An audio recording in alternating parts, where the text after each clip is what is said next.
Shalom jemaat Tuhan, apa kabar semua hari ini? Saya percaya kita semua dalam lindungan Tuhan. Hari ini saya undang kita untuk sama-sama kita mau menyembah Tuhan. Kita beribadah, kita memuji nama Tuhan kita mau bersyukur kepada Tuhan kita. Kita mau katakan Engkau baik dalam hidup kami Tuhan.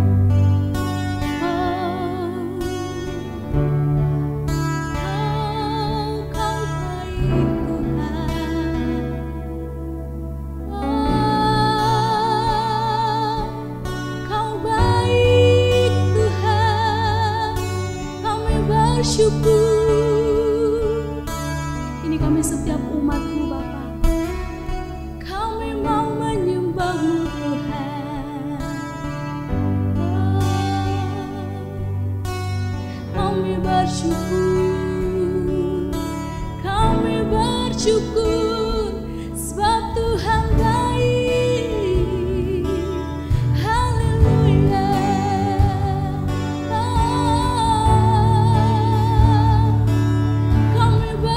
Syukur Tuhan, kami bersyukur Tuhan, kami bersyukur Bapa, sebab Kau baik,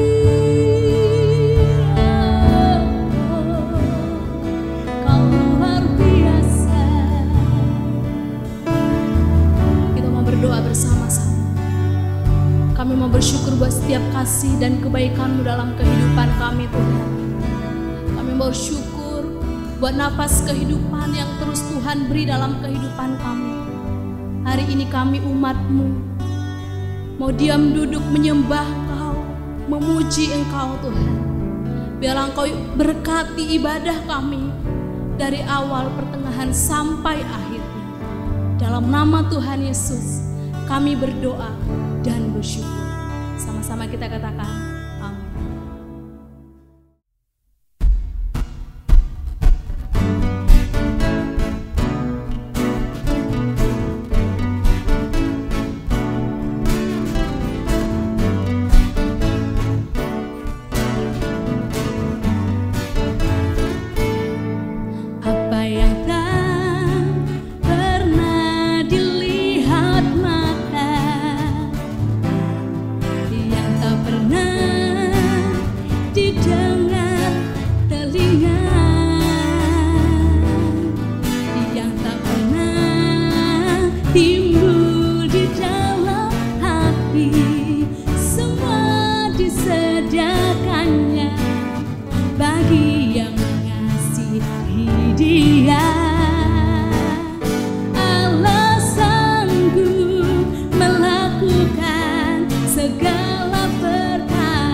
dulu, sekarang, dan selamanya.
Mari kita menyembah Tuhan. Kita mau siapkan hati kita. Kita mau berkata, terima kasih Tuhan buat setiap kebaikan-Mu Bapa.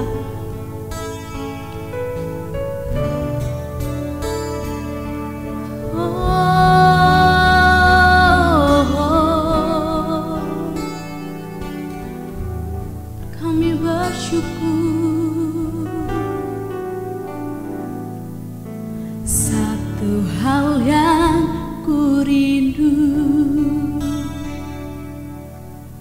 berdiam di dalam rumah-Mu. Satu hal yang ku pinta, menikmati bait-Mu Tuhan.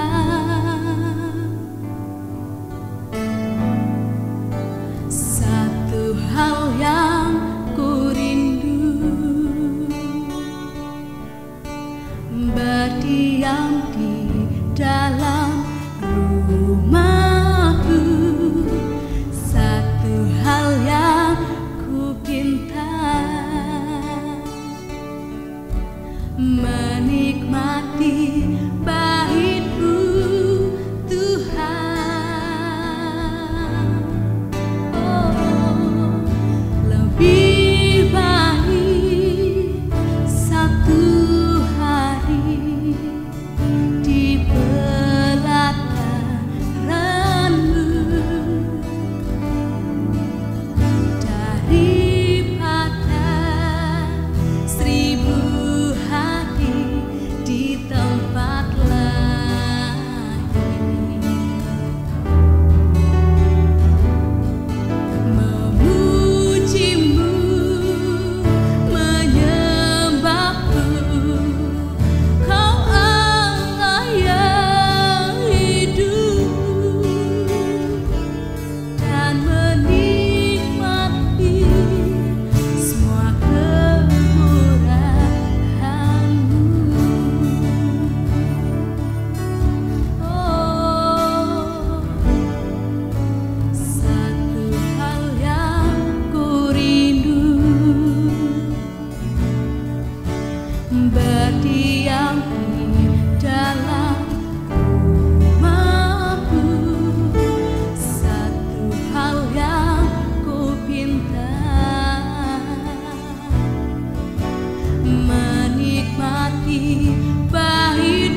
Mari kita siapkan hati kita saudara, kita siapkan hati kita untuk kita mendengarkan firman Tuhan hari ini.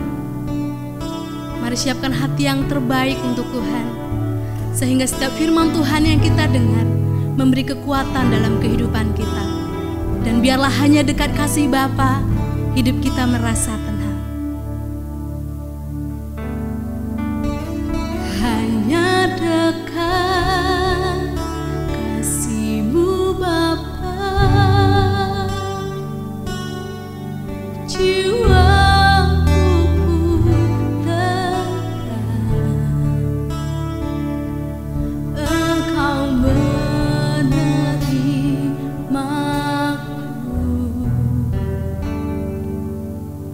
dengan sepenuhnya. Walau dunia melihat rupa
Puji nama Tuhan.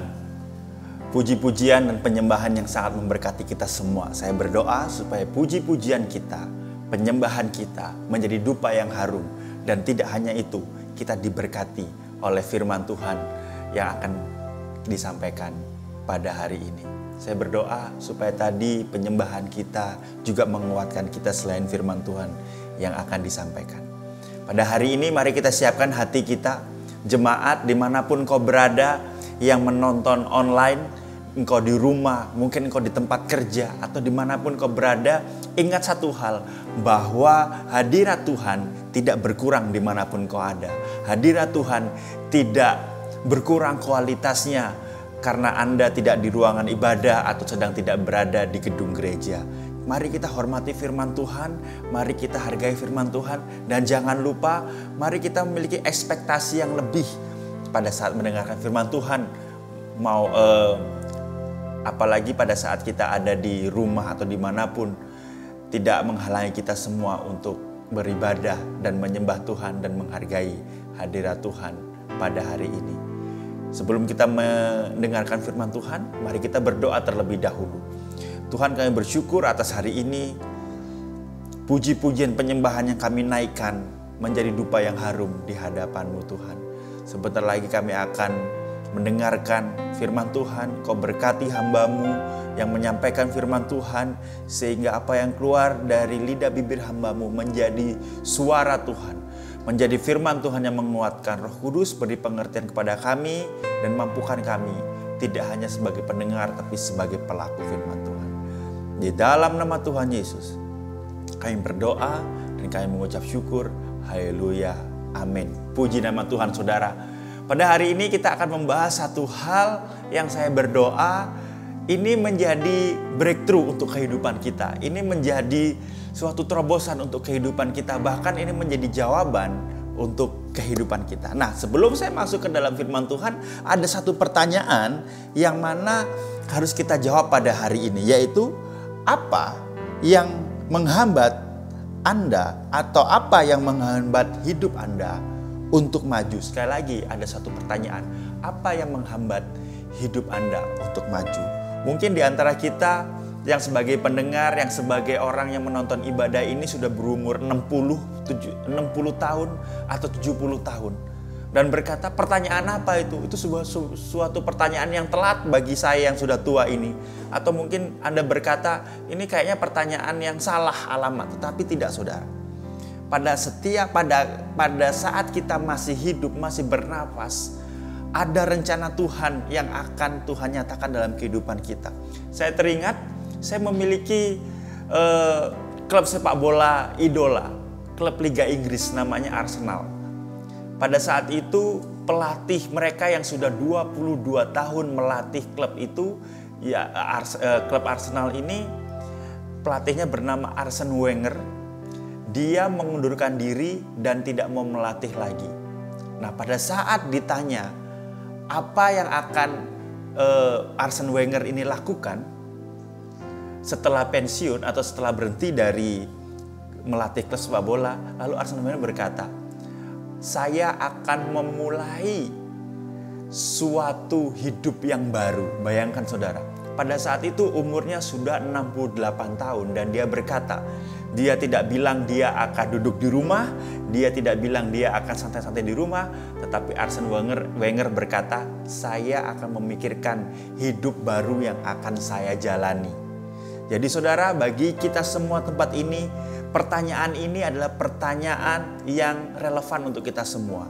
Apa yang menghambat Anda untuk maju dalam kehidupan ini? Jadi ada beberapa hal yang bisa menghambat kita untuk maju dalam kehidupan ini, saudara. Yang pertama mungkin yang menghambat kita mungkin kekecewaan atau kepahitan hidup. Atau mungkin yang menghambat kehidupan kita adalah masa lalu yang membelenggu kita. Atau juga bisa permasalahan hidup yang membelenggu kita. Hal-hal itu yang membuat kita seperti tidak bisa maju dalam kehidupan ini. Tetapi ada satu permasalahan yang kita tidak sadari atau kebanyakan kita tidak ngeh adalah hal yang membuat kita tidak bisa maju dalam kehidupan ini adalah pesimis. Hidup pesimis. cara berpikir yang pesimis, saudara. Nah, pada hari ini kita akan belajar mengenai pesimis. Judul khotbah saya pada hari ini adalah Jangan Pesimis. Sekali lagi, judul khotbah saya pada hari ini Jangan Pesimis. Saudara, pada saat saudara mendengar judul khotbah ini, berdoa saudara supaya Tuhan membukakan hikmat, membukakan hati pikiran kita, sehingga kita bisa breakthrough, saudara. Miliki ekspektasi tinggi pada saat kita mendengarkan firman Tuhan pada hari ini, saudara. Jangan pesimis, saudara. Kenapa kita tidak boleh pesimis? Karena ini penting. Untuk meninggalkan kehidupan yang pesimis adalah suatu hal yang penting dalam kehidupan kita. Karena saat kita pesimis, kita tidak bisa melihat apa rencana Tuhan dalam kehidupan kita. Saat kita pesimis, kita tidak bisa melihat masa depan dengan jelas. Hati kita menjadi tawar, hati kita tidak dipenuhi oleh harapan. Karena apa? Karena kita pesimis. Nah, mari kita sama-sama belajar, saudara, mengenai pesimis ini, saudara. Pesimis dalam Kamus Besar Bahasa Indonesia adalah seperti ini artinya. Orang yang bersikap atau berpandangan tidak mempunyai harapan baik. Sekali lagi, orang yang bersikap atau berpandangan tidak mempunyai harapan baik. Jadi dikatakan khawatir kalah, khawatir rugi, celaka, dan sebagainya. Dikatakan juga orang pesimis itu orang yang mudah putus harapan. Dan ini beda dengan orang yang sedang hati-hati. Orang pesimis adalah orang yang mudah putus atau tipis harapannya. Orang yang bersikap atau berpandangan tidak mempunyai harapan yang baik ke depannya atau cara pandang yang baik mengenai segala sesuatu, saudara. Dalam Kamus Bahasa Inggris dikatakan begini, saudara. A person who tends to see the worst aspect of things or believe that the worst will happen. Jadi orang yang mempunyai pandangan tentang hal yang buruk yang akan terjadi, hal buruk yang akan terjadi di masa depan. Jadi dia pesimis.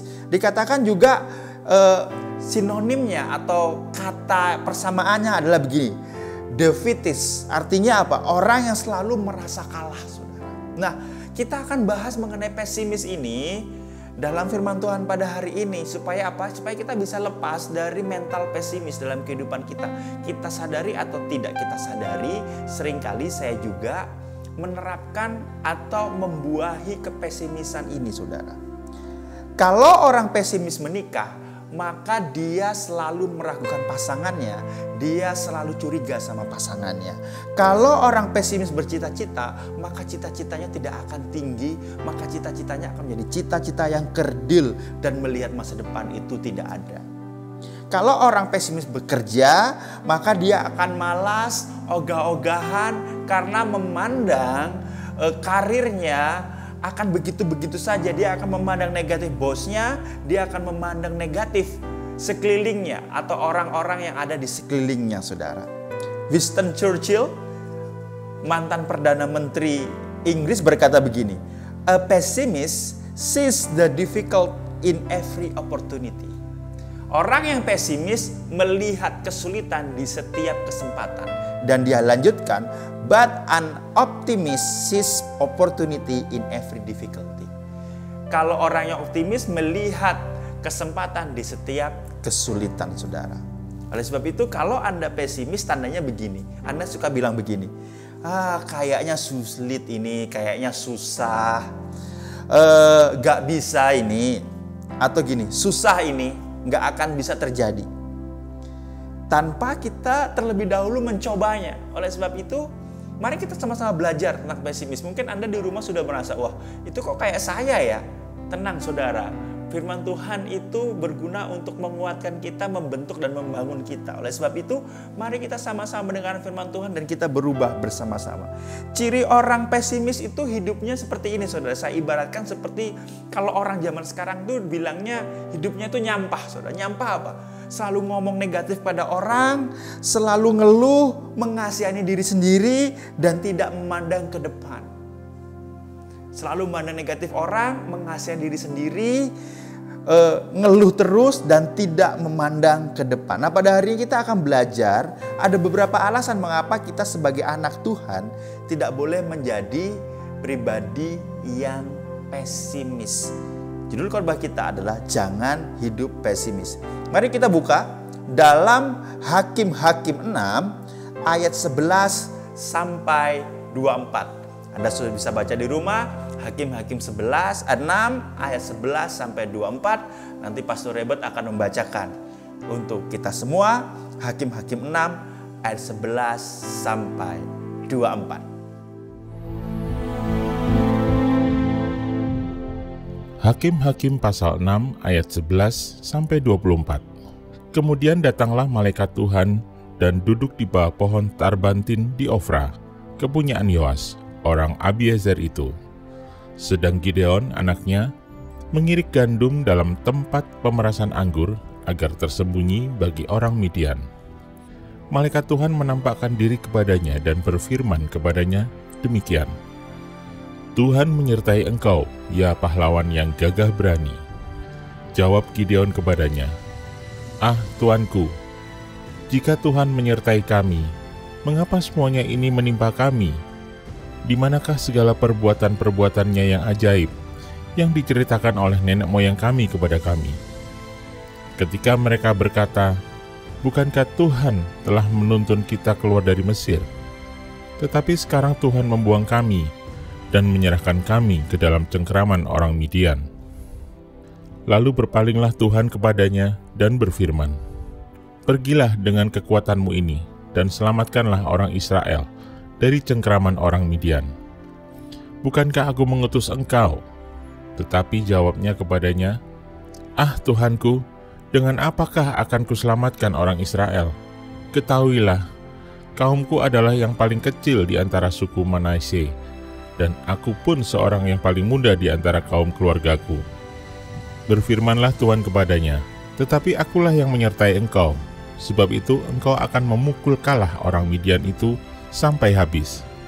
Maka jawabnya kepadanya, Jika sekiranya aku mendapat kasih karunia di matamu, maka berikanlah kepadaku tanda bahwa engkau sendirilah yang berfirman kepadaku. Janganlah kiranya pergi dari sini sampai aku datang kepadamu, membawa persembahanku dan meletakkannya di hadapanmu. Firman-Nya, aku akan tinggal sampai engkau kembali. Masuklah Gideon ke dalam, lalu mengolah seekor anak kambing dan roti yang tidak beragi dari sifat tepung.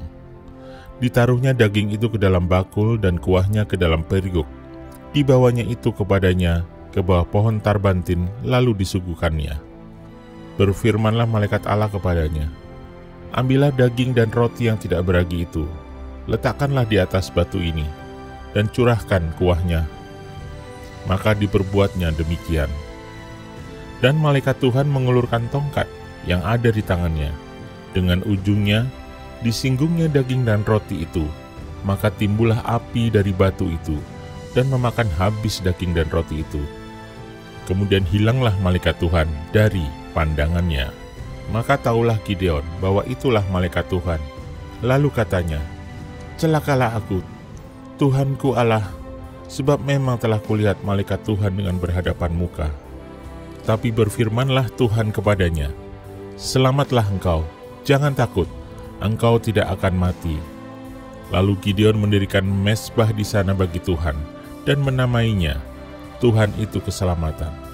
Mezbah itu masih ada sampai sekarang di Ofra, kota orang Abiezer.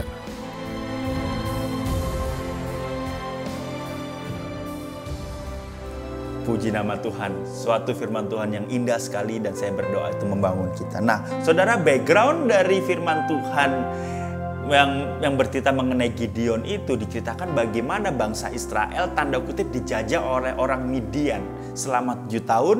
Karena apa? Karena bangsa Israel itu mengalami atau menjalani hidup yang jahat di mata Tuhan.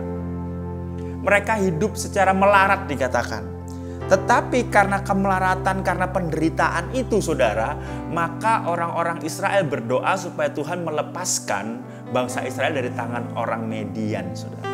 Nah, cerita yang tadi dibacakan oleh Pastor Robert adalah cerita bagaimana Tuhan memanggil Gideon untuk dijadikan sebagai pahlawan atau sebagai hakim bagi bangsa Israel.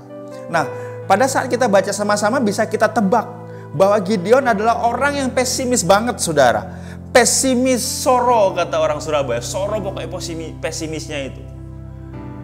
Pesimis sekali di depan ini. Bisa kita lihat banyak kali ada excuse yang berkata, ah Tuhan, apa iya, ah Tuanku, bagaimana dengan ini, dengan ini. Ada banyak kali keluhan sehingga dia pada saat menghadap pada malaikat Tuhan, menghadap pada panggilan Tuhan, dia pesimis dan bukan optimis, saudara. Gideon itu pesimis sama Tuhan. Gideon itu pesimis sama orang-orang di atasnya. Orang tua, pimpinan, nenek moyangnya, dia pesimis. Pesimis sama keadaan, pesimis sama keluarganya, dan yang terpenting dia pesimis sama orang sekitar, dan dia pesimis sama dirinya sendiri. Pada hari ini mari kita bahas, saudara, bagaimana kita menghilangkan pesimis ini, saudara. Gideon mengeluh dan fokus kepada kekurangannya. Gideon mengeluh dan fokus kepada kekurangannya. Gideon menjadi orang yang pesimis, tetapi kita tahu semua ceritanya. Pada saat kita belajar, pada saat kita baca lebih lanjut, maka Gideon menjadi pribadi yang berubah dari orang yang pesimis menjadi orang yang optimis, bahkan menjadi orang yang mengandalkan, menggantungkan hidupnya dan panggilannya kepada Tuhan. Dan ini akan kita pelajari, saudara. Apa rahasianya sehingga Gideon keluar dari rasa pesimis atau hidup pesimis ini? Ada beberapa alasan kenapa kita tidak boleh pesimis. Seperti Gideon tidak boleh pesimis dengan hidup, dengan panggilan yang Tuhan berikan. Oleh sebab itu, mari kita sama-sama belajar, saudara. Kita akan belajar bagaimana dan kenapa Gideon lepas dari pesimis, saudara. Yang pertama, saudara, kita baca dalam Hakim-Hakim 6 ayat 12. Hakim-Hakim 6 ayat 12 kita akan baca, saudara. Malaikat Tuhan menampakkan diri kepadanya dan berfirman kepadanya demikian. Tuhan menyertai engkau, ya pahlawan yang gagah berani. Sekali lagi, Tuhan menyertai engkau, ya pahlawan yang gagah berani. Itu di ayat 12, saudara. Di ayat 11 dikatakan bahwa Gideon adalah orang biasa. Petani gandum, saudara, yang ketakutan, yang mana dia mengamankan hasil gandumnya dari orang Midian, saudara. Tetapi ayat 12, dari orang biasa Tuhan memandang Gideon dan berkata, Tuhan menyertai engkau, ya pahlawan yang gagah berani. Walaupun kalau kita baca di ayat 13, saudara, Gideon itu menanggapi apa yang malaikat Tuhan sampaikan, bahwa Gideon adalah orang yang gagah berani itu, ditanggapinya dengan pesimis, saudara. Dikatakan ayat 13, jawab Gideon kepadanya, ah Tuhanku. Ya, kalau udah bilang ah Tuhanku atau ah Tuhanku, itu sesuatu yang pesimis, saudara. Ah Tuhanku, jika Tuhan menyertai kami, mengapa semuanya ini menimpa kami? Di manakah segala perbuatannya yang ajaib yang diceritakan oleh nenek moyang kami kepada kami? Ketika mereka berkata, bukankah Tuhan yang menuntun kita keluar dari Mesir? Tetapi sekarang Tuhan membuang kami dan menyerahkan kami ke dalam cengkraman orang Midian, saudara. Saudara, pada saat kita baca ini mungkin kita bisa merefleksikan ke dalam diri kita, saudara. Ya, mungkin kita pernah mengalami kekecewaan dalam hidup ini oleh orang-orang sekitarmu, oleh orang-orang terdekatmu, sehingga engkau tidak mau maju ataupun engkau tidak mau bangkit, saudara. Engkau tidak mau bangkit kembali, tetapi ingat, saudara, Tuhan melakukan apa kepada Gideon? Tuhan memandang Gideon dengan sangat tinggi, dengan nilai yang sangat tinggi. Dikatakan, engkau pahlawan yang gagah berani, saudara. Manusia, orang lain, bahkan dirimu tanpa sadar memandang rendah engkau sendiri. Tetapi Tuhan memandang engkau berbeda. Engkau seringkali memandang dirimu rendah, tetapi ingat, Tuhan memandang engkau berbeda. Tuhan melihat engkau berharga di matanya. Oleh sebab itu, jangan pesimis. Kenapa? Karena yang pertama, kita tidak boleh pesimis karena Tuhan memandang kita berharga. Tuhan memandang kita berbeda, saudara. Yang pertama, kita tidak boleh pesimis atau jangan pesimis. Karena apa? Tuhan memandang kita berbeda. Saudara, manusia membutuhkan pembuktian untuk melihat orang lain itu hebat atau tidak. Tetapi Tuhan tidak membutuhkan pembuktian. Tuhan tahu karena Dia menciptakan kita. Sehingga pada saat Dia melihat kita, Dia telah menaruh kelebihan-kelebihan, talenta-talenta. Sehingga apa, saudara? Sehingga Dia tahu nilai kita. Dia memandang kita berbeda, saudara. Manusia membutuhkan pembuktian, tetapi Tuhan tidak membutuhkan pembuktian, saudara. Oleh sebab itu, mengapa engkau pesimis dalam menjalani kehidupan ini? Kalau Tuhan memandang engkau sebagai pribadi yang berharga, saudara.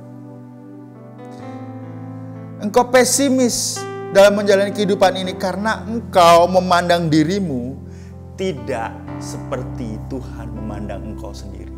Engkau memandang dirimu, aku kan tidak bisa berbuat apa-apa. Apa katanya orang seperti ini, katanya orang seperti itu. Orang-orang serasa menjauhiku, Tuhan serasa menjauhiku.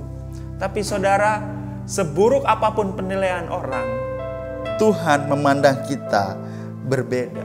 Jika ada di antara kita semua merasa capek dalam kehidupan ini, mungkin karena hidupmu dihabiskan untuk membuktikan kepada orang lain bahwa engkau adalah pribadi yang berharga, engkau something, saudara. Dan itu akan sangat capek sekali, saudara. Tetapi yang ingin saya sampaikan bahwa tidak dengan Tuhan. Tuhan memandangmu berharga. Seperti Tuhan memandang Gideon, pahlawan yang gagah berani. Pahlawan yang gagah berani. Saudara, engkau tidak boleh pesimis dalam kehidupanmu karena Tuhan memandangmu berbeda. Memandangmu berbeda daripada orang lain. Mungkin orang lain mencemoohmu, tetapi Tuhan melihat engkau berharga di mata Tuhan, saudara. Tuhan mengasihimu. God love you. Dia memandang tinggi dirimu, makanya Dia mau berkorban untuk kita semua. Ada satu lagu, saudara, yang menggambarkan kasih Tuhan. Berkata begini, kau mengasihiku lebih dari yang kuduga, bahkan di saat ku tiada menyadarinya, kau sentuh hatiku dengan kasih yang sempurna. Kau menyayangiku lebih dari yang kurasa.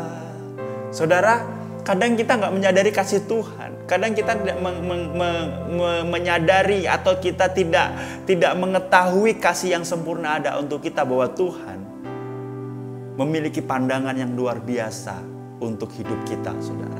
Kenapa kita harus pesimis, saudara, dalam kehidupan ini kalau Tuhan selalu optimis dalam kehidupan kita? Tuhan optimis dengan pribadi kita, saudara, dan Dia berkata, engkau pahlawan yang gagah berani. Pada hari ini jangan pesimis. Kenapa? Yang pertama, karena Tuhan memandang kita berbeda, saudara. Suatu saat ada orang yang membuktikan, habis hidupnya dijadikan untuk membuktikan kepada orang tuanya, saudara. Wah, begitu dia lulus sekolah SD, dilihat, wah, papa saya juara. Ternyata papanya cuman noleh gitu aja. Berapa nilaimu? Nilai saya 8. Kalau tidak 10 papa tidak bangga. Dikasih 10, dikasih nilai 10, 10 kalau tidak juara umum papa tidak bangga. Sampai dia mengambil gelar sarjana S1, S2, saudara, S3, saudara, untuk mengejar supaya papanya bangga dan memandang dia berharga, saudara. Tetapi kita tahu, saudara, bahwa Tuhan, Bapa kita di surga, memandang kita berharga, saudara. Memandang kita berbeda. Engkau pahlawan yang gagah berani, saudara. Pada hari ini jangan pesimis dalam kehidupan ini. Karena apa?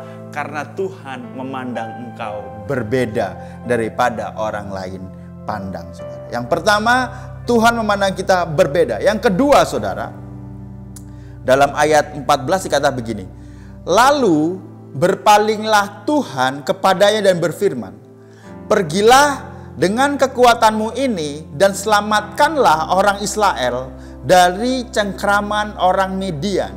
bukankah aku yang mengutus engkau? Perhatikan saudara, setelah Tuhan memandang Gideon berbeda dan dijawab lagi dengan pesimis oleh Gideon, Tuhan tidak berhenti di situ. Tuhan gak ngambek. Lalu Tuhan melanjutkan lagi di ayat 14. Intinya berkata gini, pergilah, bukankah aku mengutus engkau? Dijawab lagi saudara sama Gideon dengan pesimis. Kalau di ayat 13 dijawab dengan ketidakpercayaan dan komplain, maka di ayat 15 dijawab dengan fokus kepada kelemahan dan kecilnya dia. Dia mulai mengasihani diri sendiri. Pesimis tandanya dia mengasihi diri sendiri. Dikatakan di ayat 15, tetapi jawabnya kepadanya, ah Tuanku. Lah kembali, ah Tuhanku. Tadi ah Tuanku. Dengan apakah akan kuselamatkan orang Israel? Ketahuilah, kaumku adalah yang paling kecil di antara suku Manasye, dan aku pun seorang yang paling muda di antara kaum keluargaku. Saudara, Tuhan memandang kita berbeda. Lalu dijawab pesimis. Tuhan tidak sampai di situ. Tuhan bilang, pergilah, bukankah aku yang mengutus engkau? Dijawab dengan pesimis. Tetapi mari kita fokuskan kepada apa yang dikatakan Tuhan di ayat 14, saudara. Di ayat 14 dikatakan, bukannya aku mengutus engkau, katanya.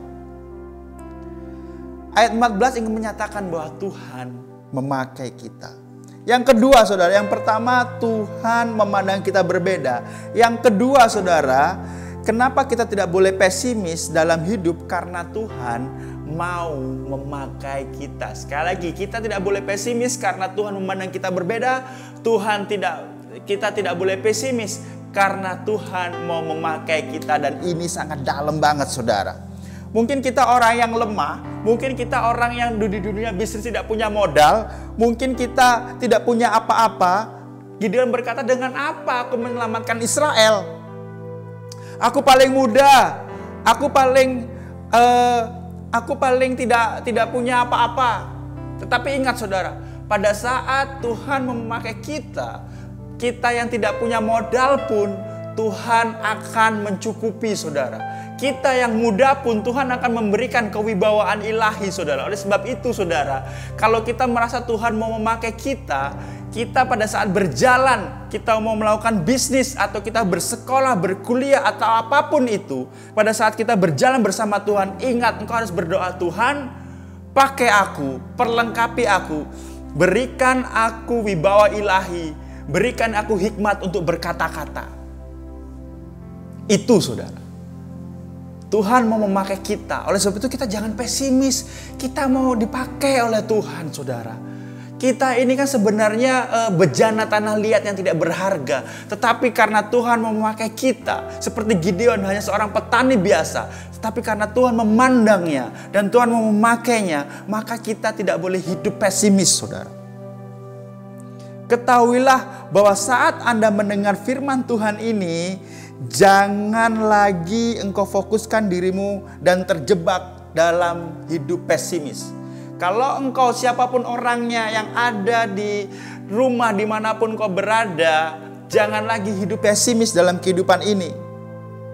Mungkin kita banyak alasan tanpa sadar, mengasihani diri sendiri, fokus pada kekurangan, padahal Tuhan punya rencana besar dalam kehidupan kita. Saudara, mari pada saat kita mendengar ini bersama-sama dengan saya mengintrospeksi diri. Mungkin kita fokus kepada masalah, mungkin kita fokus kepada mengasihani diri sendiri. Tetapi pada hari ini saudara, ingat kita tidak boleh pesimis karena Tuhan mau memakai kita. Tuhan mengasihi kita sehingga Dia mau memakai kita. Stop banyak alasan dalam kehidupan ini. Stop mengasihani diri sendiri. Stop berkata ini kekuranganku, ini aku gak bisa, aku paling muda, aku tidak punya ini, tidak punya ini. Tuhan mau pakai engkau secara luar biasa. Oleh sebab itu jangan hidup pesimis saudara.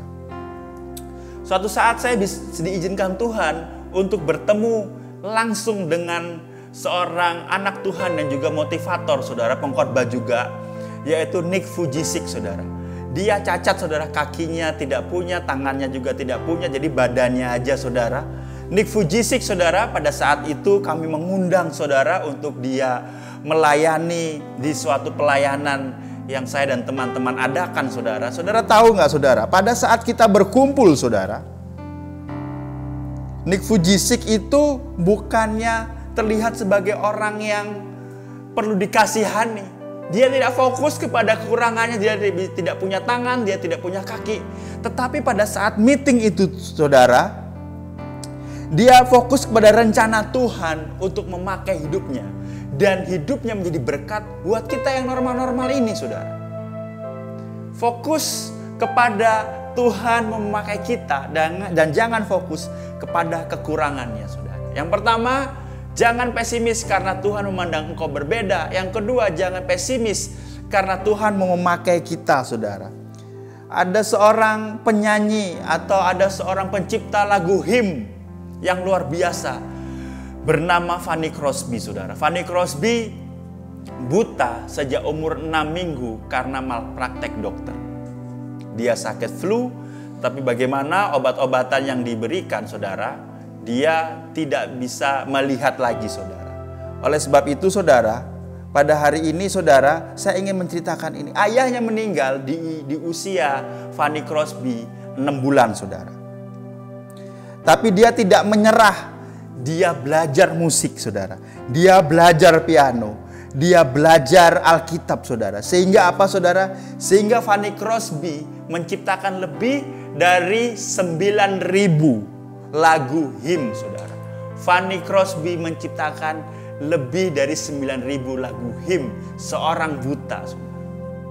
Suatu saat saudara, ada seorang bertanya begini. Seandainya saja Ibu Fanny ini bisa melihat, pasti Tuhan bisa memakai secara maksimal dan lagu-lagu yang diciptakan akan lebih banyak dan lebih baik lagi. Lalu Fanny Crosby berkata begini, enggak, saya tetap mau hidup, kalau disuruh milih, saya mau tetap hidup sebagai orang yang buta sejak lahir. Loh, kenapa? Ditanya begitu kan. Lalu dia bilang, karena saya pengen suatu saat kalau Tuhan panggil saya, maka muka pertama yang saya lihat dengan sempurna adalah muka Yesus, penyelamat jiwa saya. Itulah saudara, Fanny Crosby tidak fokus kepada masalahnya. Dia tidak pesimis akan hidupnya, walaupun hidupnya penuh dengan penderitaan. Tetapi dia fokus dan tahu bahwa Tuhan mau memakai mereka, memakai dia saudara. Tuhan memakai kita. Ada satu lagu yang berjudul Blessed Assurance saudara. Lagu yang diciptakan oleh Fanny Crosby saudara. Ku berbahagia, yakin teguh, Yesus abadi kepunyaanku, aku warisnya. Dan apa saudara? Dan ditebus ciptaan baru, Roh Kudus. Itu adalah lagu yang diciptakan oleh Fanny Crosby saudara. Mari pada hari ini kita fokus kepada apa yang Tuhan rencanakan dalam kehidupan kita. Tuhan mau memakai kita saudara. Yang ketiga saudara, yang terakhir saudara. Ayat 16, perhatikan saudara. Dikatakan, berfirmanlah Tuhan kepadanya, tetapi akulah yang menyertai engkau, sebab itu engkau akan memukul kepala orang Median itu sampai habis. Perhatikan kata, sebab akulah yang menyertai engkau. Walau kembali saudara, dijawab sama Gideon. Gideon gak sepenuhnya percaya. Gideon bilang, oke, aku minta tanda Tuhan. Kalau benar ini Tuhan, aku minta tanda. Oleh sebab itu saudara, jangan jadikan ukuran dikit-dikit minta tanda saudara. Kalau engkau tahu Tuhanmu, engkau gak akan minta tanda saudara. Kalau engkau yakin dan pede sama Tuhanmu, engkau gak akan minta tanda saudara. Di ayat 17 dikatakan, maka jawabnya, jika sekiranya aku mendapatkan kasih karunia di matamu, maka berikanlah kepadaku tanda bahwa engkau sendirilah yang berfirman kepadaku. Tuhan berkata, sebab akulah yang menyertai engkau. Tetapi Gideon minta tanda saudara. Dikit-dikit minta tanda. Gideon minta tanda karena dia pesimis, saudara. Tetapi ini yang mau saya katakan, saudara. Sebagai anak Tuhan, kita tidak boleh pesimis. Karena apa? Karena Tuhan mau menyertai engkau bertumbuh. Poin yang ketiga, Tuhan mau menyertai engkau bertumbuh. Dikatakan ayat 16, sebab akulah yang menyertai engkau. Saudara, kalau saudara baca, saudara, Gideon itu pada saat minta tanda seperti ngetes Tuhan, saudara. Sehingga kalau kita baca ayat 22, saudara, dikatakan, maka pada saat Tuhan menjawab permintaan tanda Gideon, maka ayat 22 berkata gini, maka tahulah Gideon bahwa itulah malaikat Tuhan. Lalu katanya, celakalah aku, Tuhanku Allah, sebab memang telah kulihat malaikat Tuhan dengan berhadapan muka. Lalu di ayat 39, ini parahnya, saudara. Pada saat Gideon di ayat 34, Alkitab mengatakan di pasal 6 ayat 34 dikatakan bahwa Gideon disertai Tuhan. Firman Tuhan mengatakan Gideon dikuasai roh Tuhan. Tetap root pesimis itu ada, sehingga di ayat berikutnya dia berkata minta tanda lagi kepada Tuhan. Di ayat 39 dikatakan begini, saudara. 39, lalu berkatalah Gideon kepada Allah, janganlah kiranya murkamu bangkit terhadap aku apabila aku berkata lagi sekali ini saja. Biarlah aku satu kali ini saja mengambil percobaan dengan guntingan bulu itu. Sekiranya yang kering hanya di guntingan bulu itu dan di atasnya seluruh tanah itu ada embun. Dan demikian diperbuat Allah pada malam itu, sebab hanya guntingan bulu yang kering dan di atas seluruh tanah itu ada embun. Gideon itu tahu, saudara, pada saat dia minta tanda dia seperti mengecewakan Tuhan, seperti tidak percaya kepada Tuhan. Tetapi apa, saudara? Tuhan tidak marah pada Gideon. Bahkan pada saat Gideon dinaungi oleh roh Tuhan, Gideon masih pesimis dan tidak percaya sepenuhnya pada Tuhan. Apakah Tuhan marah? Enggak, saudara. Kenapa? Karena Tuhan berjanji, sebab akulah yang akan menyertai engkau. Poin ketiga, saudara, kenapa kita tidak boleh pesimis? Karena Tuhan mau menyertai engkau bertumbuh, saudara. Yang pertama, kita jangan pesimis. Karena apa? Karena Tuhan memandang kita berbeda. Yang kedua, kita tidak boleh pesimis. Karena apa? Karena Tuhan memakai kita. Yang ketiga, kenapa kita tidak boleh pesimis? Karena Tuhan mau menyertai engkau. Bukan sedang menyertai engkau bertumbuh. Pada saat engkau sedang turun, Tuhan menyertai engkau. Pada saat engkau naik, Tuhan menyertai engkau. Dan Tuhan membuktikan itu, saudara. Tuhan membuktikan bahwa Tuhan menyertai Gideon berproses menjadi pahlawan yang gagah berani, saudara. Oleh sebab itu mari kita fokus kepada bagaimana Tuhan menyertai Gideon. Bagaimana Tuhan menyertai kita walaupun Gideon tidak percaya, walaupun kita tidak percaya. Walaupun mungkin Gideon meminta tanda dan kita tidak percaya. Tapi sampai Gideon menjadi pahlawan yang gagah berani mengalahkan Midian, Tuhan terus menyertai Gideon sesuai janjinya, saudara. Pada hari ini, saudara, mari kita fokus pada Tuhan menyertai kita. Walaupun engkau sendiri, ingat Tuhan menyertai engkau. Bukan sehari dua hari, tetapi Tuhan menyertai engkau pada saat engkau bertumbuh bersama Tuhan. Menjadi pahlawan yang gagah berani, saudara. Mungkin kita baru melangkah di langkah pertama. Mungkin kita baru melangkah di langkah ke-10. Tetapi ingat, saudara, bahwa Gideon disertai Tuhan. Kita juga disertai Tuhan pada saat langkah pertama kita, langkah ke-10 kita, bahkan langkah ke-1000 kita. Di setiap langkah kehidupan kita, Tuhan menyertai engkau. Engkau tidak punya koneksi, kata orang. Engkau adalah orang yang penuh keraguan. Tetapi ingat, saudara, engkau tidak boleh pesimis. Karena Tuhan memandang engkau berbeda. Karena Tuhan mau memakai engkau. Karena Tuhan mau menyertai engkau bertumbuh. Ingat, Tuhan menemani engkau. Tuhan menyertai engkau bertumbuh. Pada saat mungkin engkau imanmu sedang, Tuhan, aku gak tahu apa-apa tentang kekristenan. Ingat, Tuhan memandang engkau berbeda. Tuhan mau memakai engkau dan Tuhan menemani, menyertai engkau bertumbuh. Apapun kesulitannya saudara, ingat 3 hal ini bahwa Tuhan tidak ingin kita hidup pesimis. Tuhan mau menemani kita. Sebagai gembala saudara, seringkali saya tidak tahu apa yang saya hadapi saudara. Ada orang berkata, mungkin orang berkata, wah gembala yang tidak berpengalaman saudara. Tapi saya tidak peduli saudara. Karena saya tahu saudara, Tuhan menyertai saya bertumbuh saudara. Sering bikin salah saya sebagai gembala, sering mengecewakan Tuhan saudara. Tapi pada saat saya mengembalikan hati saya ke Tuhan, Tuhan menyertai saya bertumbuh. Tapi saya tidak mau excuse. Saya tidak mau hanyut dalam kepesimisan saudara. Kalau saya tidak tahu, saya tanya Tuhan. Kalau ada rekan yang lebih senior, saya tanya hamba-hamba Tuhan yang lain. Bagaimana mengembalakan secara baik. Saya punya Roh Kudus, Anda punya Roh Kudus, kita semua memiliki Roh Kudus sebagai konselor, sebagai penasehat kita. Oleh sebab itu, ingat saudara, Tuhan menyertai engkau untuk bertumbuh. Menyertai engkau untuk bertumbuh saudara.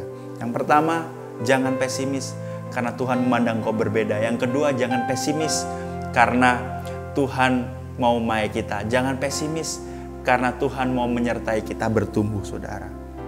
Yang terakhir saudara, sebagai tambahan saudara, saya tergerak untuk membagikan ini saudara. Di dalam Hakim-Hakim 6 ayat 30 sampai 32. Hakim-Hakim 6 ayat 30 sampai 32 berkata begini saudara. Sesudah itu berkatalah orang-orang kota itu kepada Yoas. Ini pagi setelah malamnya Gideon dan 10 bujangnya merobohkan patung Baal saudara. Tiba-tiba tampillah orang-orang kota kepada Yoas, papanya Gideon. Berkata begini, bawalah anakmu itu keluar. Dia harus mati karena ia telah merobohkan mezbah Baal dan karena ia telah menebang tiang berhala yang di dekatnya. Ayat 31, tetapi jawab Yoas kepada semua orang yang mengerumunya itu, kamu mau berjuang membela Baal atau kamu mau menolong dia? Siapa yang berjuang membela Baal akan dihukum mati sebelum pagi. Jika Baal itu Allah, biarlah dia berjuang membela dirinya setelah mezbahnya dirobohkan orang. Ayat 32. Dan pada hari itu diberikan oranglah nama Yerubbaal kepada Gideon. Karena kata orang, biarlah Baal berjuang dengan dia setelah dirobohkannya mezbah itu. Biarlah Baal berjuang dengan dia setelah dirobohkannya mezbah itu. Puji nama Tuhan. Saudara, ini hal-hal penting saudara. Di mana momen seorang ayah Gideon mau pasang badan untuk Gideon saudara. Gideon mendapatkan support dari orang tua. Saudara, yang ingin saya sampaikan begini saudara. Ayah Gideon tidak hanya mensupport tapi melindungi Gideon. Yoas melindungi Gideon. Saudara, lindungi anakmu, support anakmu. Anakmu pada saat menjalani rencana bersama Tuhan, menjalani panggilan Tuhan, engkau harus support saudara. Engkau harus lindungi. Jangan remehkan mereka saat melangkah. Sehingga apa? Sehingga kalau kita diremehkan, mereka akan hidup dalam kehidupan pesimis saudara. Doakan, berikan berkatmu. Ayah-ayah, berikan berkatmu kepada anak-anak. Maka mereka akan menjadi pahlawan yang gagah berani. Seperti Yoas melindungi Gideon, pasang badan mensupport Gideon saudara. Kenali bakat mereka dan support mereka. Jangan jadi orang, wah ini pokoknya maunya Dedi, kamu harus jadi ini, kamu harus jadi itu. Tidak saudara, biar rencana Tuhan tergenapi dalam kehidupan anak-anak. Supaya anak-anakmu tidak hidup dalam kepesimisan, anak-anakmu hidup dalam optimis bersama Tuhan. Amin saudara. Kembali lagi saudara, yang pertama saudara, jangan pesimis dalam hidup ini karena apa? Tuhan memandang, Tuhan memakai, dan Tuhan menyertai Anda semuanya. Jangan pesimis dalam hidup karena apa? Tuhan memandangmu, Tuhan memakai, dan Tuhan menyertai. Kita tahu semua respon Gideon, dia begitu mengetahui, begitu dia menjawab panggilan Tuhan, dia optimis menggenapi nubuatan sebagai pahlawan, dan dia menjadi pahlawan yang gagah berani. Dia mau melangkah. Saudara, mungkin ada yang dengar firman Tuhan ini tidak mau melangkah, tapi saya berdoa engkau harus melangkah keluar dari pesimisme. Kalau engkau mengasihi diri sendiri, maka engkau hidup pesimis. Kalau engkau hidup mengeluh terus, hidup banyak alasan, engkau seperti gelas kosong, setengah kosong, yang mana hidupmu pesimis, saudara. Pada hari ini mari kita seperti Gideon, begitu tahu bahwa Tuhan memandang dia, tahu Tuhan mau memakai dia, dan Tuhan mau menyertai dia. Pada saat dia bertumbuh, maka Gideon menjadi optimis, Gideon bertumbuh mengenalkan Tuhan dan menjadi pahlawan yang gagah berani, saudara. Mari kita ingat bahwa Tuhan mengasihi kita, sehingga kita tidak boleh hidup di dalam hidup pesimis. Jangan pesimis, saudara. Sebelum kita berdoa, setelah kita berdoa nanti kita akan menyanyikan lagu bersama-sama berjudul Kau Mengasihiku yang tadi saya nyanyikan, saudara. Bagaimana kita harus tahu bahwa Tuhan mengasihi kita dan kita tidak bisa hidup dalam hidup pesimis. Mari kita berdoa. Tuhan, kami bersyukur atas firman Tuhan pada hari ini. Ajar kami Tuhan untuk hidup jangan pesimis. Kenapa? Karena Tuhan memandang kita berbeda. Kenapa? Karena Tuhan mau memakai kita. Kenapa? Karena Tuhan menyertai kita pada saat kita bertumbuh. Ajar kami untuk tidak pesimis dan melihat kasih Tuhan yang luar biasa. Sebagai orang tua, ajar kami untuk pasang badan kepada anak-anak kita, untuk mensupport, memberkati, mendukung dan melindungi anak-anak kita berjalan dalam rencana Tuhan. Terima kasih Tuhan, meteraikan firman-Mu pada hari ini. Hanya di dalam nama Tuhan Yesus kami berdoa dan kami mengucap syukur. Haleluya, haleluya, amin. Puji nama Tuhan.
Puji nama Tuhan saudara, sebuah lagu yang luar biasa yang menggambarkan kasih Tuhan lebih dari Bapa di dunia. Kasih Tuhan ada untuk kita.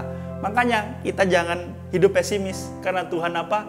Memandang kita berbeda, Tuhan mau memakai kita dan Tuhan menyertai kita untuk bertumbuh. Mari saudara, kita terus hidup optimis di dalam Tuhan dan jangan larut dalam kepesimisan. Hidup walaupun keadaannya tidak ideal, walaupun keadaannya lagi susah karena COVID, tetapi Tuhan menyertai kita. Amin.